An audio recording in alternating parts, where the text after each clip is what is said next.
presented by Maithili Gaurav.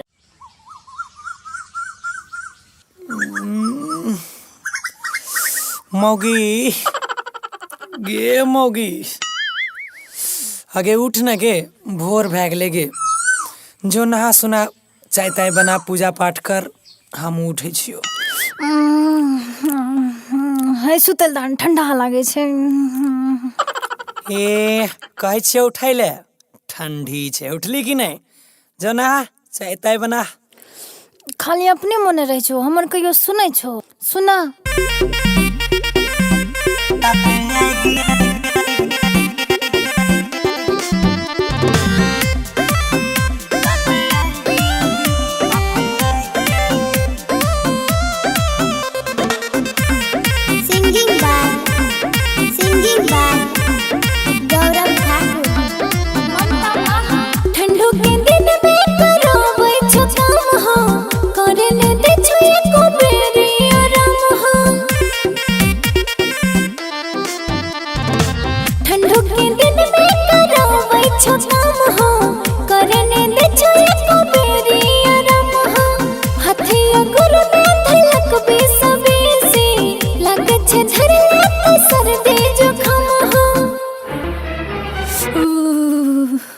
रे कोरिया रे तोरा बात पर नहाय त लेलियो देखी कते जार लागे छे।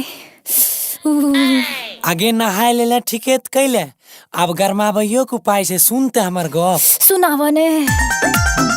भोरे भोरे भोरे भोरे नहली सब रुइया भेलो खरा घोड़ा लगावे मौगी लागी तो ने ज्यादा तापे आएगी आएगी तापे आएगी आएगी तापे आएगी आएगी तापे आएगी आएगी तापे आएगी।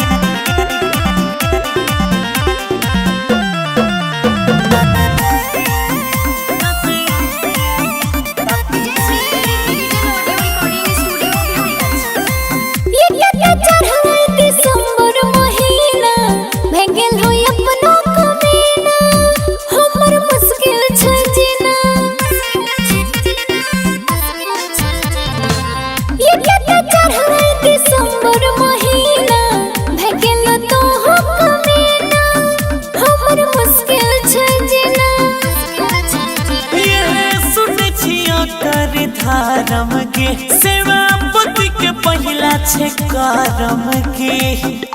ये बड़का येले पति के धर्म निभावेले भोरे भोरे ठंडा में नहावेले कह देलके और ऊपर से मूड खराब करे छे। आगे के कैलाश कुछ मिले वाला छ झूठे नहीं गुस्सा जे कहै छी उतना सुन। झूठे हमारा पे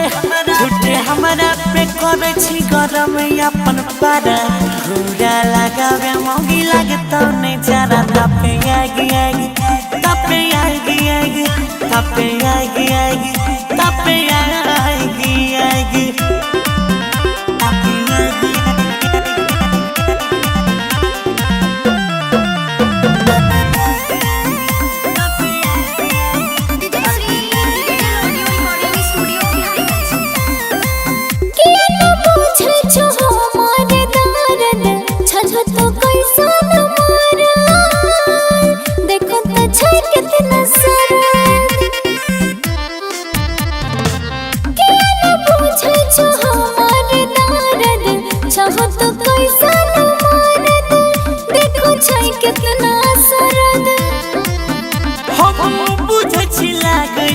ठंडा के जेबो बाजार लेने एबो अंडा के।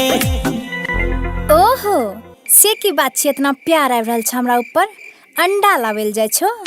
आगे केतनो छी त छी हमर दुलारवी कन्या ने सोना सुने आ जाय के सोनो गौरव के चलै छे तोरे पे गुजारा घोड़ा लगावे मौगी लागतो नहीं जरा तापे आएगी आएगी तापे आएगी आएगी तापे आएगी आएगी तापे आएगी आएगी। Recording by Ajay star Bihar.